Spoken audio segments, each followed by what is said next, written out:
બોલો સ્વામિનારાયણ ભગવાનની જય. શ્રી હરિ કૃષ્ણ મહારાજની જય. શ્રી લક્ષ્મી નારાયણ દેવની જય. શ્રી નરનારાયણ દેવની જય. શ્રી નીલકંઠ વર્ણિન્દ્ર ભગવાનની જય. શ્રી ગંગા મૈયાની જય.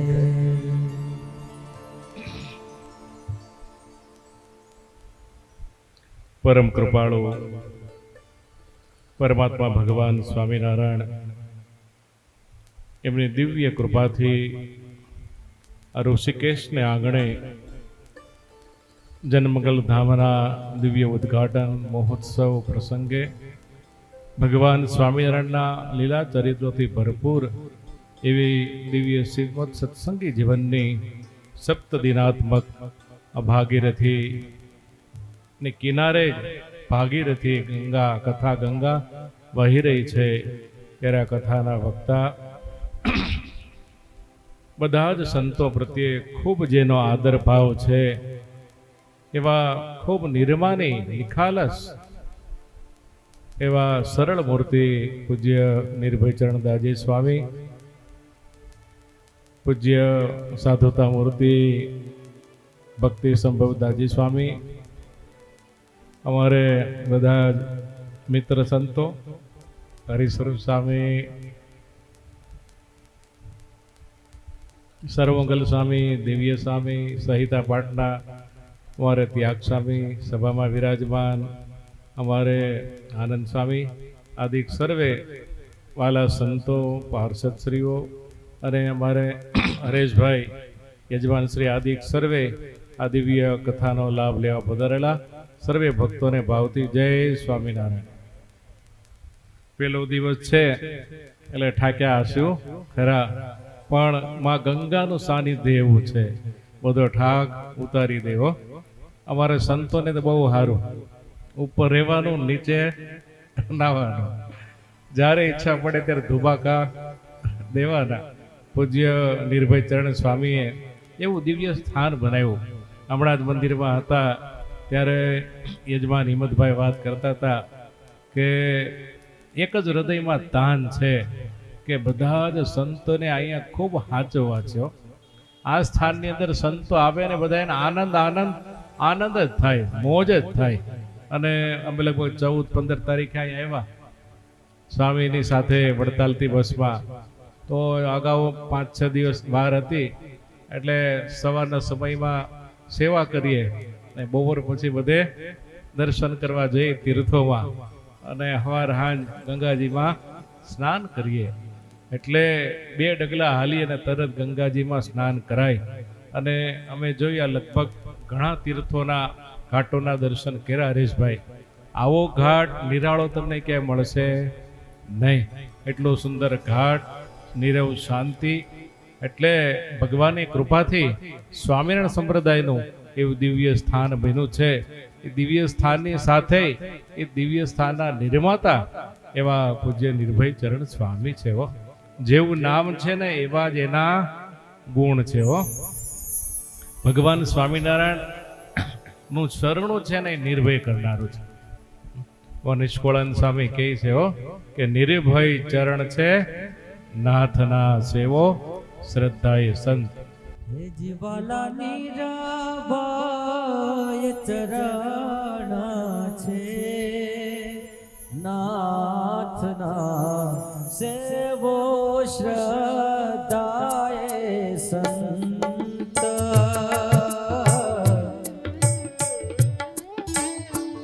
હે જીવાલા નીરાભાય ચરણ છે નાથના સેવો શ્રદ્ધાએ સંત. અવર ઉપાયા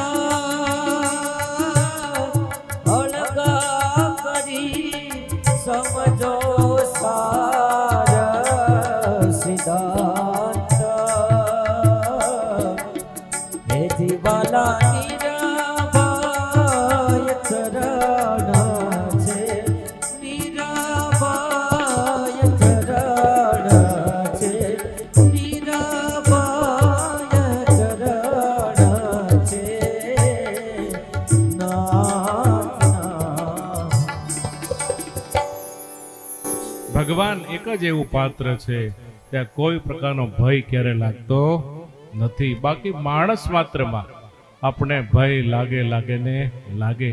દુનિયાની કોઈ વસ્તુ નથી જે ભય વગરની હોય નહીં. અને ભગવાનના ચરણ કમળ એવા છે એ બધા એને નિર્ભય કરનારા છે.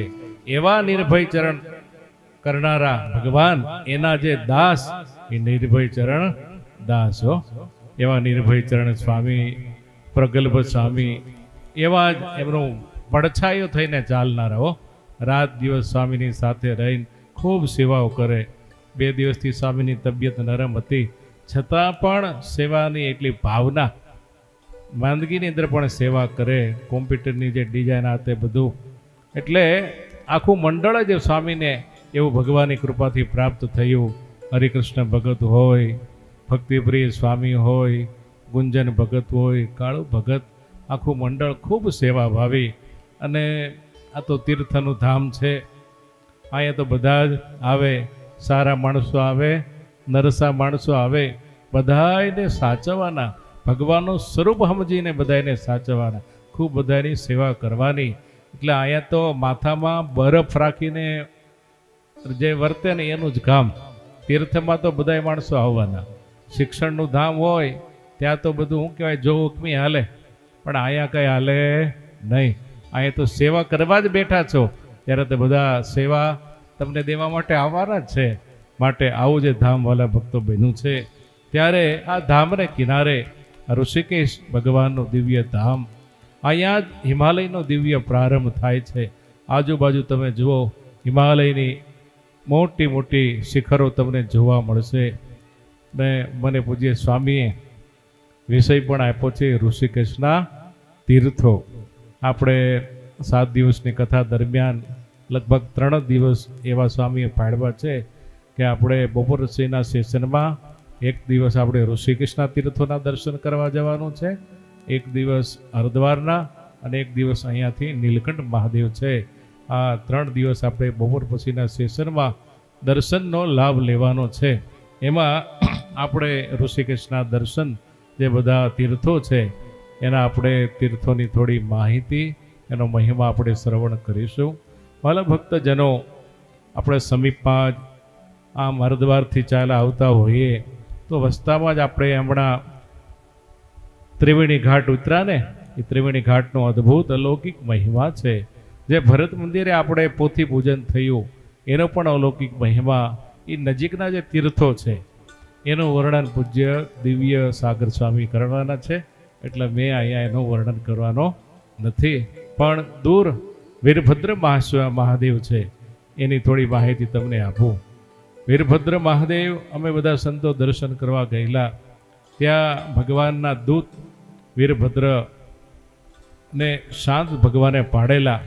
તો મૂળ ઘટના એવી થયેલી, જ્યારે દક્ષ પ્રજાપતિ મહાદેવજીના પત્ની સતીજી, એ સતીજીને જ્યારે એના પિતાએ દક્ષ પ્રજાપતિએ મોટું સભાનું આયોજન કર્યું, અને એ વખતે સભાની અંદર મહાદેવજી ભગવાનનું ધ્યાન કરતા હતા, ઊભા થઈ શક્યા નહીં. ત્યારે દક્ષ પ્રજાપતિએ મહાદેવજીનું અપમાન કર્યું અને સામે સામે શ્રાપ થયા. અને મહાદેવજી તો ભગવાનનું સ્મરણ કરતા પાછા કૈલાસમાં ચાલ્યા ગયા.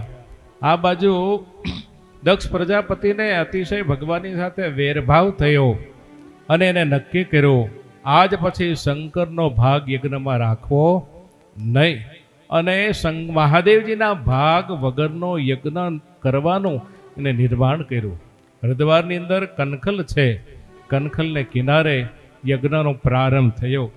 ને આ યજ્ઞની અંદર સમગ્ર દેવતાઓને આમંત્રણ આપ્યું, પણ એક મહાદેવજીને આમંત્રણ આપ્યું નહીં. અને પત્રિકામાં હરેશભાઈ વિશેષ નોંધ લખવામાં આવી, બધાએ યજ્ઞમાં પધારવું, પણ કૈલાસ ઉપર વિમાન ચલાવીને આવવું. એમને આમ સીધું અહીં ન આવું. આમ ધારો કે પાછળ રહેતા હોય તો સીધું અહીંયા નહીં, દક્ષિણાનું ભાડું તમને વધારે આપવામાં આવશે. અમારા સંતોને છે ને નિયમ હોય, એમ સંતો આવે ને એટલે બધાને ભેટ ભાડા આપવામાં આવે. અહીં હરિદ્વાર દૂર, ઋષિકેશ છે, ગુજરાતથી આવતા હોય ત્યાં સુધીનું ભાડું આપવું જોઈએ.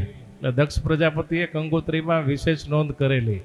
આયા કનખલના યજ્ઞમાં જે આવશે એ બધાએ કૈલાસ પર્વત ઉપર પોતાનું વાહન ચલાવીને પછી અહીંયા આવવું. એટલે બધા વિમાનો બધા કૈલાસ ઉપર ફરતા ફરતા ફરતા હરિદ્વાર ઉતરે. મહાદેવ ભોળા ભગવાન એ તો ધ્યાનમાં બેઠેલા છે, પણ પાર્વતી ચક્કર વક્કર થાય કે મારા બધા વિમાનો ઘડીકે ને ઘડીકે ક્યાં જાય છે. એક જણાને ઉભા કે ભાઈ ઊભો તો રે, કે શું છે, કે ક્યાં જાઓ છો, કે ખબર નથી તમને, કે ના, કે તમારા પિતા દક્ષ પ્રજાપતિ યજ્ઞ કરી રહ્યા છે, તમને આમંત્રણ નહીં, કે મને ખબર જ નથી કાંઈ, કે આવું ચાલતું હશે. અને બધા દેવતાઓ તો ગયા બધા, પણ સતીજીને મનમાં થયું મારા પિતા યજ્ઞ કરે અને યજ્ઞ વગર દર્શન વગર કેમ રહેવાય. એટલે મહાદેવજીને વાત કરી, પ્રભુ ચાલો આપણે યજ્ઞમાં જઈએ. અરે દેવી, તમારા પિતાનું આમંત્રણ નથી. અવ નહીં આદર નહીં, નહીં ને નો મેને, ઓ ઘોર કબૂ ન જાયે, ભલે કંચન વરસે મેં. સોનાનો વરસાદ થતો હોય છતાં પણ એ ઘેર જવું નહીં કે જ્યાં આપણનો આવકાર ન હોય, પ્રેમભાવ ન હોય, આપણને બોલાવવામાં આવ્યા ન હોય, એવા ઘરે ક્યારે જવાય નહીં. માટે સતી તમે જવાનું રહેવા દો, અને તમે જો જાશો ને તો સારું થશે નહીં. હંમેશા આપણા માતા પિતા, વડીલો, ગુરુઓ આપણને ના પાડતા હોય ને એની પાછળ ગંભીર બધા કારણો રહેલા હોય છે. અને માતા પિતા, ગુરુજનોનો આજ્ઞાનું ઉલ્લંઘન કરીને આપણે પછી જો એ કાર્ય કરીએ તો જરૂર એમાં વિઘ્ન આવે ને આવે. પણ આ હઠ છે, શું છે, હઠ છે બધી. એમાં કહેવાય સ્ત્રી હઠ, બાળ હઠ, યોગી હઠ, અમારી યોગીઓની હઠ, રાજ હઠ, આ બધી હઠ છે ને એ મૂકે નહીં. નાના છોકરે વેન લીધું હોય તો એને વસ્તુ લાવી દેવી પડે. સ્ત્રીઓએ પણ વેન કર્યું હોય, અમારે તો ભાઈ આ જોશે એટલે જોશે, માતાજીઓ રાજી રહે. પણ એક સ્ત્રી સહજ સ્વભાવ, અમારા સંતોનો હોતા ને એવું છે, સંતો પણ એકવાર પકડે પછી મૂકે નહીં. એટલે યોગ્ય પણ કીધી છે. એટલે આ બધી પ્રકારની હડ છે ને. પાર્વતી ભલે મા સતી દેવી કહેવાય, પણ એને હડ પકડી હો, મારે તો યજ્ઞમાં જવું છે. મહાદેવજી બહુ પ્રાર્થના કરી, બહુ સમજાવ્યા, ન માન્યા.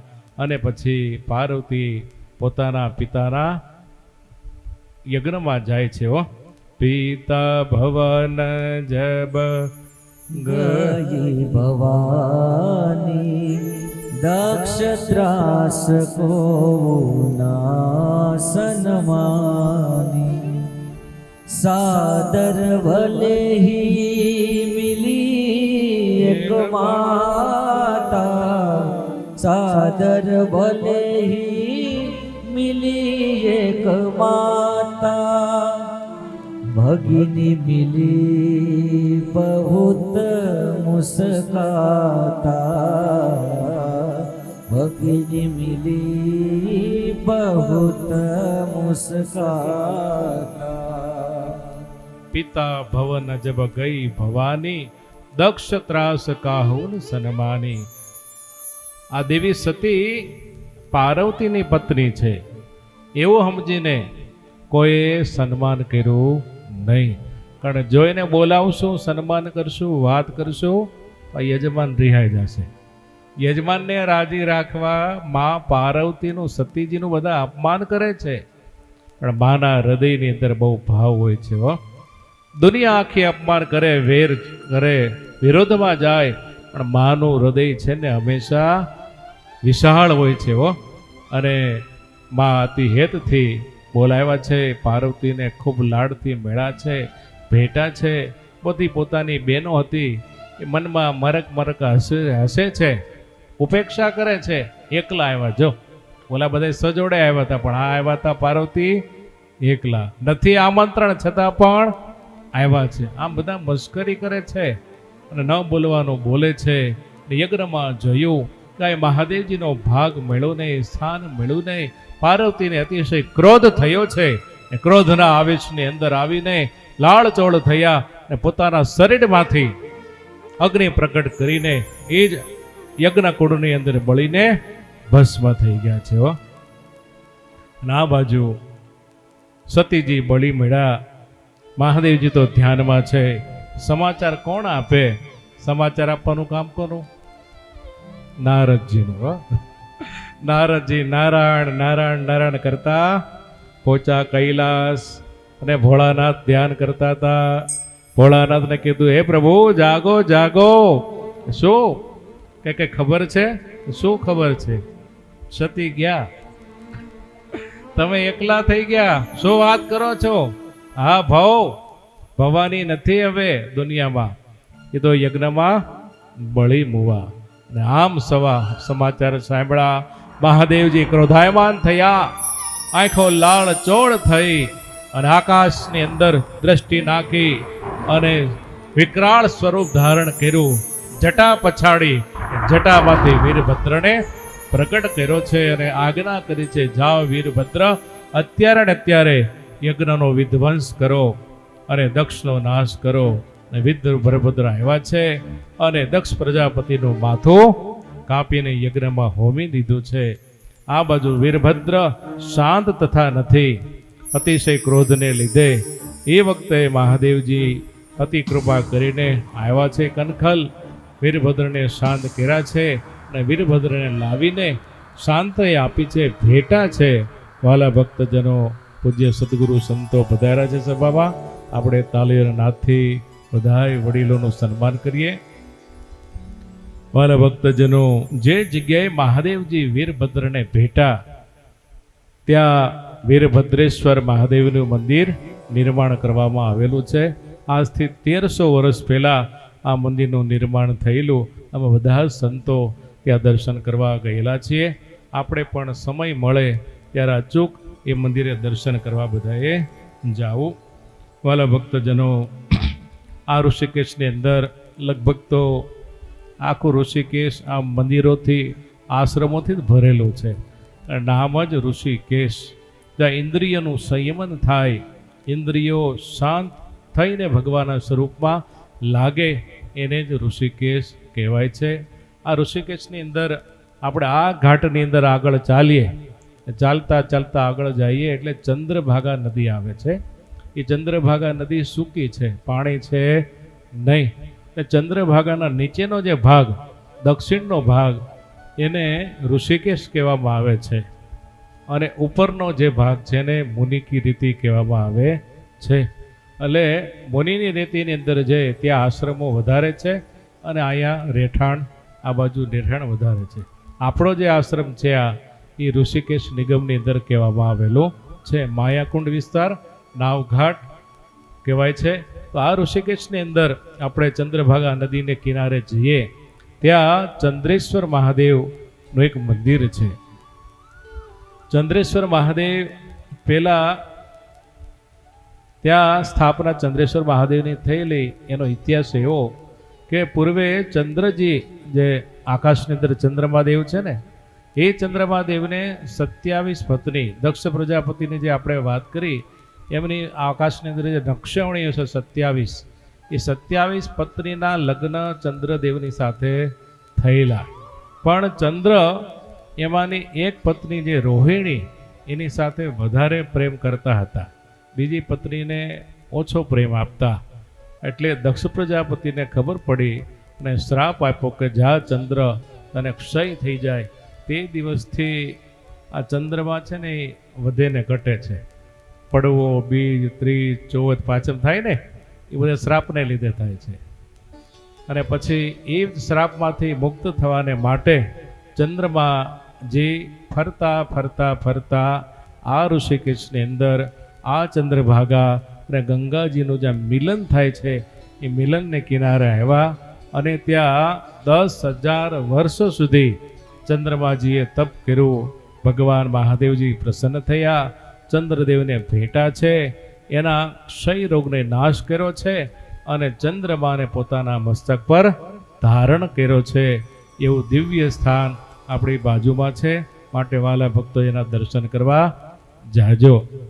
એ ઘાટથી આગળ જાઓ એટલે આપણો સ્વામિનારાયણ આશ્રમ આવે છે. મહાભજનાનંદી પૂજ્ય અથાણાવાળા સ્વામીએ એ દિવ્ય આશ્રમની સ્થાપના કરી છે. તો એ આશ્રમના પણ દર્શન કરવા જાજો. એ આશ્રમથી જરાક આગળ ચાલીએ એટલે જાનકી પુલ આવે છે. શું આવે છે? જાનકી ઝૂલા. સૌથી પહેલાં લક્ષ્મણ ઝૂલા છે, પછી હવે રામ ઝૂલા, અને નવો પુલ જે બન્યો એનું નામ છે જાનકી ઝૂલા.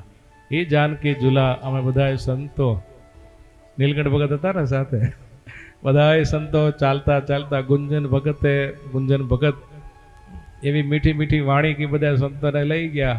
અહીંયા બાજુમાં છે, હમણાં સંતો આપણે કાંઈ વાંધો નહીં આવે એવું મીઠું બોલે. પાછા ફરીને આવ્યા 9 કિલોમીટર થયા. 2 દિવસ સુધી બધા સંતો સૂતા. એક તો ઉત્સવ માથે ઠાક લાગેલો, 1-2 સંતો તો બીમાર પણ થઈ ગયેલા, પણ દર્શન બધાએ કર્યા બહુ ભાવથી. એટલે જાનકી ઝૂલા ઉતરો, ત્યાંથી પછી ભૂતનાથ મહાદેવ છે. આગળ તમે જરાક જાશો એટલે 13-14 માળનું ઊંચું મંદિર તમને દેખાશે. એ ભૂત મહાદેવ છે. ભગવાન ભોળાનાથના જ્યારે લગ્ન થયા એ વખતે ભોળાનાથ આખી પોતાની ભૂતાવળ સેના, ડાકીણી ચાકણી ભૂત બધાને લઈને મહાદેવજી આવેલા. અને એ મણિકૂટ પર્વત છે. એ મણિકૂટ પર્વતની અંદર આ ભૂતનાથ મહાદેવનું મંદિર છે. ત્યાં ભૂતાવળની સેનાઓની સાથે મહાદેવજી 1 રાત્રિ સુધી નિવાસ કરેલો, માટે એ પર્વતના મંદિરનું નામ પડ્યું ભૂતનાથ મહાદેવ. અને એ ભૂતનાથ મહાદેવના દર્શન કરવા બધા અમે સંતો ગયેલા. ખૂબ બધા ઢાળ છે ત્યાં. એક તો ઠાક્યા હોય ને પાછો ઢાળ ચડવાનો. ઢાળ ચડીને પાછું મંદિર પાછું 1 માળનું નથી, 13 માળનું છે. પાછા ગુંજન ભગત મહિમા સમજાવે, સાચા મહાદેવજી શિવલિંગ તો ક્યાં છે? 13મા માળે છે. ત્યાં દર્શન કરવા જવાના. અને બધા સંતો ધીરે ધીરે દર્શન કરતા છે. 13મા માળે અમે ચડેલા. એટલે એમ કહેવાય છે બધા જ માળની અંદર ઘંટ છે. બધાય ઘંટનો અલગ અલગ અવાજ આવે છે. એક હરખો કોઈનો અવાજ છે નહીં. દર્શન કરવા જાઓ તે ઘંટનાદ બધાયનો કરજો. એવો દિવ્ય મણિકૂટ પર્વત ભૂતનાથ મહાદેવના દર્શન કરવાના. ત્યાંથી એના પાછળ ભાગ, એ જે ભૂતનાથ મહાદેવ છે, જાનકી જિલ્લાનો સામેનો ભાગ, એ આખો સ્વર્ગાશ્રમ કહેવાય છે. પૂર્વે કાલી કમલીવાલા એક બહુ મોટા સંત થઈ ગયા. એને આખા સ્વર્ગાશ્રમનું નિર્માણ કરેલું હતું. અત્યારે તો ત્યાં વેદ નિકેતન આશ્રમ છે, સંન્યાસ આશ્રમ, ગીતા ભવન બહુ મોટું છે, પરમાર્થ નિકેતન, અને અમારે ગોપાલ ભગત, શામજી ભગત આદિ બધા રહે. લગભગ 150-200 સંતોની કુટિયાઓ ત્યાં છે. એટલે જે સંતોને ભજન કરવું હોય રાત દિવસ, એવા સંતોને ત્યાં કુટિયા સ્વર્ગાશ્રમમાં આપવામાં આવે છે. એટલે બધી કુટિયાઓના પણ દર્શન કરવા અમે ગયેલા. તો એ જે સ્વર્ગાશ્રમ ભૂતનાથ મહાદેવ, એના પાછળના ભાગની અંદર નીલકંઠ મહાદેવ આવેલા છે. એ આપણે પાછળ ફરીને જઈએ એટલે લગભગ 30-32 કિલોમીટર થાય. તો એ નીલકંઠ મહાદેવનો મહિમા એવો છે કે પૂર્વે જ્યારે સમુદ્ર મંથન થયું, દેવતાઓ અને દાનવો બધી લક્ષ્મી બધી સમુદ્રની અંદર વિલીન થઈ ગઈ. ઇન્દ્રના લીધે શ્રાપને એને મળ્યો. એટલે પછી બધી જ લક્ષ્મી જ્યારે સમુદ્રમાં વિલીન પામી, એ વખતે બધા દેવતાએ ભગવાને પ્રાર્થના કરી, હે પ્રભુ અમારો ઉદ્ધાર કરો. ત્યારે ભગવાનની આજ્ઞાથી બધા દેવતાઓએ સમુદ્રનું મંથન કર્યું. દેવતાએ દાનવો ભેળા થઈને, ત્યારે સમુદ્રમાંથી પહેલું વેલું શું નીકળ્યું? હળાહળ ઝેર નીકળ્યું. જો અમૃત તો છેલ્લે નીકળ્યું. અમૃત પીવા માટે બધા પડાપડી કરેલી, પણ ઝેર પીવા કોઈ તૈયાર થયો નહીં. આ દુનિયાની અંદર છે ને, સુખની અંદર જ બધા ભેગા હોય. દુઃખ આવે ત્યારે બધા જ આગા પાછા થઈ જાય. અને માનવ માત્રનો સ્વભાવ જ એવો છે, દુઃખ આવે ને ત્યારે જ ભગવાનના શરણે જાય. મુશ્કેલી જ્યારે માણસને પડે ને ત્યારે જ એને ભગવાન યાદ આવે છે. આ ઝેર પીવાનું ટાણું થયું ને ત્યારે બધાને કોણ યાદ આવ્યું? મહાદેવ યાદ આવ્યા. એટલે દેવ મહાદેવનું નામ એટલે પડ્યું દેવોના દેવ, એનું નામ મહાદેવ. જે કોઈ ન કરે એ મહાદેવ કરે. એની મહાદેવજી ઝેર પીવા તૈયાર થયેલા. માટે મુશ્કેલી આવે ત્યારે ભગવાનને સંભાળવા. માણસ છે ને બહુ સ્વાર્થી છે. એટલે કોઈ સંતોએ કીધું છે, હો મુશ્કેલી આવે ત્યારે ભગવાને બધા યાદ કરે છે. મને મુશ્કેલી પડે ત્યારે તને યાદ કરું. મને મુશ્કેલી જ્યારે પડે ત્યારે તને યાદ કરું. મને મુશ્કેલી જ્યારે પડે ત્યારે તને યાદ કરું. અને સુખમાં વિસરું તને, દુઃખમાં હું યાદ કરું. અને સુખમાં વિસરું તને, દુઃખમાં હું યાદ કરું.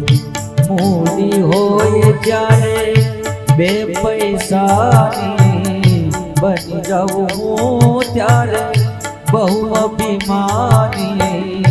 મૂડી હોય જ્યારે બે પૈસાની બની જાઉં હું ત્યારે બહુ અભિમાની. હો જ્યારે ભાવના સાસા પડે ત્યારે તને યાદ કરું. મને મુશ્કેલી જ્યારે પડે ત્યારે તને યાદ કરું. અને સુખમાં હું વિસરું તને, દુઃખમાં હું યાદ કરું. અને સુખમાં હું વિસરું તને, દુઃખમાં હું યાદ કરું.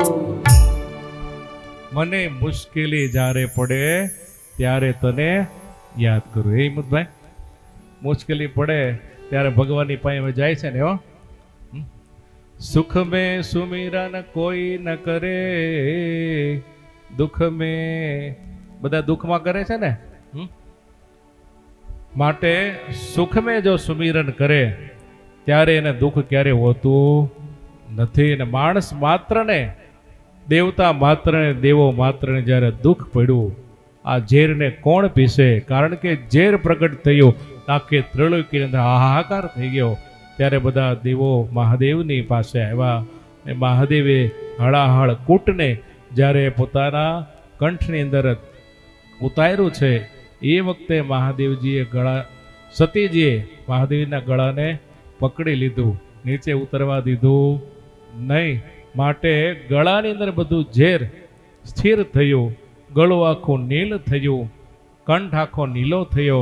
માટે મહાદેવનું નામ પડ્યું નીલકંઠ મહાદેવની જય.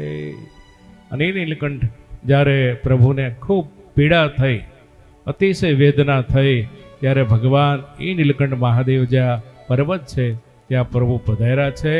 60,000 વર્ષો સુધી ભગવાને ત્યાં તપ કર્યું છે ઠંડક મેળવવાને માટે એવો દિવ્ય પર્વત છે. એના દર્શન કરવા પૂજ્ય સ્વામી આપણને લઈ જવાના છે. વાલા ભક્ત કે એવો નિયમ છે અહીંનો કે નીલકંઠ મહાદેવના દર્શન કરે ત્યારબાદ મેં તમને જે વીરભદ્ર મહાદેવની વાત કરી એના દર્શન કરવા પડે. બાજુમાં ચંદ્રેશ્વર મહાદેવ છે એના દર્શન કરવા પડે. અને ત્રીજા એક મહાદેવ છે સોમેશ્વર મહાદેવ, એ પણ અહીંથી 2 કિલોમીટર થાય છે. સોમ નામના ઋષિ હતા, એમને તપશ્ચર્યા કરી અને મહાદેવજી પ્રસન્ન થયા. 11 રુદ્રોએ એને દર્શન આપ્યા. એ ત્યારે સોમેશ્વર મહાદેવની ત્યાં સ્થાપના થઈ છે. આ ત્રણેય શિવલિંગના દર્શન કરો ત્યારે તમને નીલકંઠ મહાદેવની યાત્રા પૂર્ણ થાય. માટે બધાએ અવશ્ય આ બધા દર્શન કરવા. વાલા ભક્તો, એ જ ઘાટથી આગળ જઈએ. અનેક તીર્થ છે. પૂજ્ય સ્વામી કાલે જ બ્રહ્મપુરી ગયેલા. ત્યાં બ્રહ્માજીએ તપ કર્યું હતું અને એ તપશ્ચર્યાને અંતે ભગવાને એને દર્શન આપેલા. સ્વયંભૂ ત્યાં મહાદેવજી પ્રગટ થયેલા છે. તો એવા દિવ્ય બ્રહ્મપુરીના પણ બધા દર્શન કરવા સમય મળે તો આપણે જાશું. તો આગળ જતા 2 દિવ્ય તીર્થો છે. 2 દિવ્ય તીર્થો અતિ મધુર છે. એવા એક છે લક્ષ્મણજી અને છે એક ધ્રુવ વન. આ બંને તીર્થોની અંદર પૂર્ણ પુરુષોત્તમ ભગવાન સ્વામિનારાયણ નીલકંઠ વર્ણિય સ્વરૂપે પધારેલા હતા. તો બે દિવ્ય સ્વરૂપોની આપણે એ તીર્થોની વાત કરીને પછી મારા વક્તવ્યને પૂર્ણ કરશું. ભગવાન નીલકંઠ મહાદેવ આ ઋષિકેશની અંદર પધાર્યા. ખૂબ આ ઋષિકેશની દિવ્ય ભૂમિ પાવન છે. પ્રભુ અહીંયા સ્નાન કરતા, ગંગા મૈયા અહીંયા આવતા, ભગવાને થાળ જમાડતા, ભગવાને આ તીર્થોને પાવન કરતા કરતા જ્યારે લક્ષ્મણજીના મંદિરે ભગવાન જ્યારે પધાર્યા છે એ વખતે સાક્ષાત લક્ષ્મણજી એ મૂર્તિમાંથી પ્રગટ થઈને ભગવાનની સામે આવ્યા છે. ભગવાને નમસ્કાર કર્યા છે.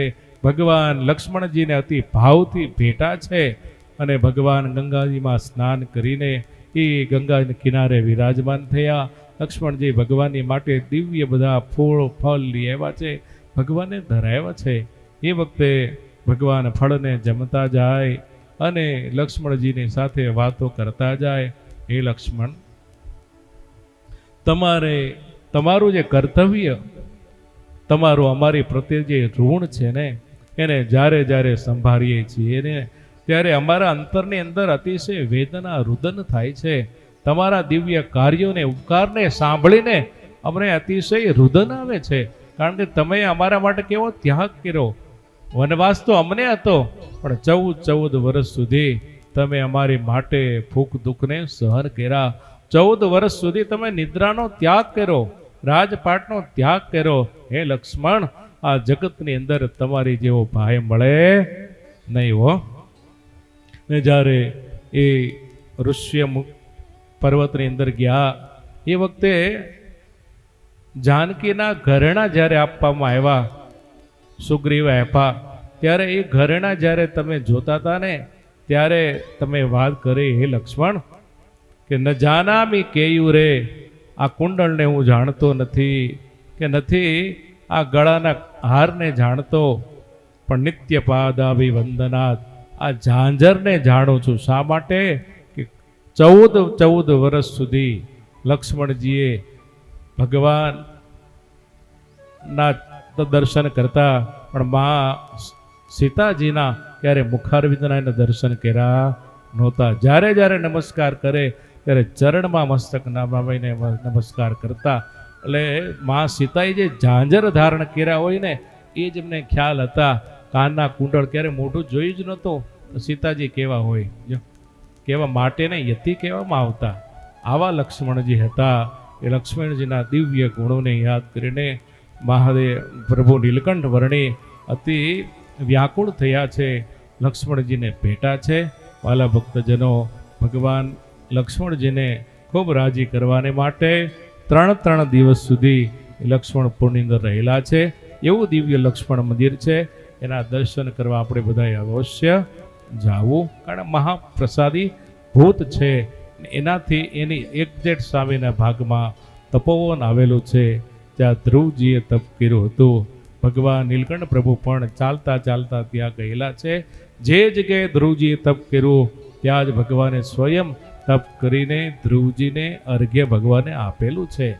જ્યારે ધ્રુવજી 5 વર્ષના હતા, નાના, એ વખતે પોતાના પિતા ઉત્તાનપાદ એના ખોળામાં બેસવા જ્યારે ગયા ત્યારે માનીતી રાણી, એક અનમાતી ને એક માનીતી, એકનું નામ સુરુચિ ને બીજાનું નામ સુનીતિ. એ માનીતી સુરુચિ એની માં કહે, બેટા ધ્રુવ, તારે જો આ રાજ સિંહાસન પર બેસવું હોય તો મારા પેટે તારે જન્મ લેવો પડે. ત્યાં સુધી તું રાજગાદી પર બેસી શકીશ નહીં. 5 વર્ષના શિશુને આ કડવું વેણ સાંભળ્યું, ચટકી લાગી. પોતાના માતા સુનીતિને વાત કરી, માતાજી મારે શું કરવું હવે? ત્યારે માં સુનીતિએ કીધું, બેટા, ભગવાનનું શરણું સાચું છે, એના શરણે જા, ભગવાન તને સુખનો માર્ગ બતાવશે. અને આ ફરતા ફરતા ઋષિકેશની અંદર ધ્રુવજી પધાર્યા. જે જગ્યાએ તપ એ છે દિવ્ય સ્થાન, ત્યાં તપ કરવા આવ્યા છે. અહીંયા નારદજી એમને મળ્યા છે. નારદજીએ મંત્ર આપ્યો છે, ઓમ નમો ભગવતે વાસુદેવાય. આ મંત્રનો જાપ 6 મહિના સુધી નારદજીએ કર્યો. ત્યારે ભગવાન નારાયણે એમને દિવ્ય દર્શન આપ્યા છે. અને યાવત પૃથ્વીનો જ્યાં સુધી નાશ ન થાય ત્યાં સુધી ધ્રુવજીનું સ્થાન કાયમ સ્થિર છે.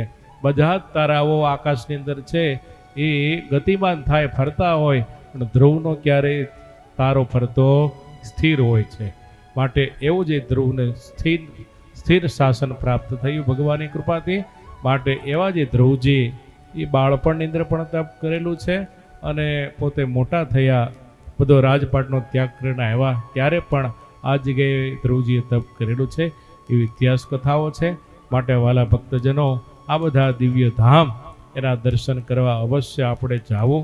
કારણ કે અમારે પૂજ્ય નિર્ભય ચરણ સ્વામીએ આપણે બધાને એ સુખ મળે અને એવું દિવ્ય સ્થાન બનાવ્યું છે.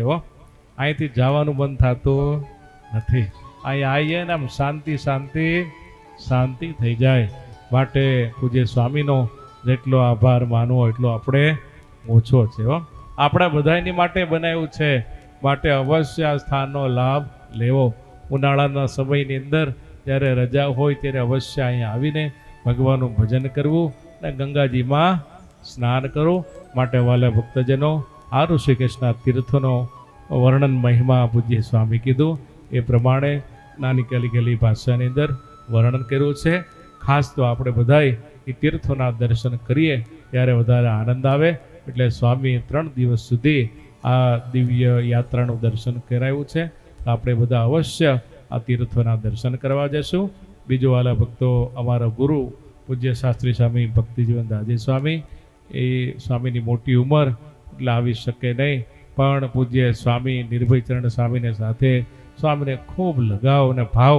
અને અમારે ગયા વર્ષે મૂર્તિ પ્રતિષ્ઠા હતી ત્યારે પણ પૂજ્ય સ્વામી મંડળ સહિત સ્વામી 5 દિવસ સુધી ત્યાં રહેલા હતા. માટે સ્વામીનો પણ ખૂબ ખૂબ આભાર. અને સ્વામી એવા દયાળુ સંત છે. આપણા લક્ષ્મીનારાયણ દેવનો દ્વિશતાબ્દી મહોત્સવ જ્યારે ઉજવવાનો હતો ત્યારે ગામડે ગામડે એ દિવ્ય રથ સ્વામી લઈને ગયા. ભૂખ્યા તરસ્યા ગામડે ગામડે જઈને લક્ષ્મીનારાયણ દેવનો પ્રચાર કર્યો હતો. માટે આવા નાની ઉંમરે મોટા મોટા સંતોને પણ આમ કહેવાય વંદન કરવાનું મન થાય એવા દિવ્ય ગુણો સ્વામીને ભગવાનની કૃપાથી, ગુરુની કૃપાથી પ્રાપ્ત થયેલા છે. ત્યારે આ 7 દિવસની દિવ્ય કથા અને મંદિરનું ઉદ્ઘાટન કાલે તો આપણે ખૂબ લાડીલા લાલ પધરાવવાના છે. એના દર્શન કરશું. ઠાકોરજીના અન્નકોટ ધરાવવામાં આવશે. માટે કાલથી આપણા જનમંગલ ધામના દરવાજા બધાને માટે ખુલ્લા થઈ ગયા છે. માટે ભક્તજનો બધા ખૂબ ભાવથી દર્શન કરજો અને આનંદ લેજો. અમારા હિંમતભાઈનો પણ ખૂબ ભાવ છે કે અમારે તો સંતો માટે સદાવ્રત છે. અહીંયા સંતો કાયમ આવે અને કાયમ બધા સંતો ભજન કરે અને કાયમ મનોહરભાઈને આશીર્વાદ આપે. અને નિર્ભય ચરણ સ્વામીને પણ હિંમતભાઈ કીધું છે કોઈ પ્રકારની ચિંતા રાખવી નહીં. અને હરિકૃષ્ણ ભગત અને ગુંજન ભગત આ બંનેની જોડી સ્વામી તો દેશ વિદેશમાં વિચરણ કરતા હોય, પણ આ 2 ભક્તો એવા છે કે બધાએ સંતને ખૂબ પ્રેમથી સાચવે છે. એટલે ભગવાનની કૃપાથી સ્વામીનું મંડળ નાનું પણ સ્થાન 2-3 અમેરિકાની અંદર એક સ્થાન લ્યો. એટલે ભગવાનની કૃપા છે કે 3જું સ્થાન હિંમતભાઈ ગુજરાતમાં કરજો એક. એટલે સ્વામીને રહેવાનું ત્યાં સ્થાન થાય. તો આવા દિવ્ય સમર્થ સંત એની આશીર્વાદથી આ બધું થઈ રહ્યું છે. ત્યારે વાલા ભક્તજનો, આપણા દિવ્ય સ્થાનનો ખૂબ ખૂબ લાભ લઈએ. એટલું કહીને મારા વક્તવ્યને પૂર્ણ કરું છું. બોલો સ્વામિનારાયણ ભગવાનની જય.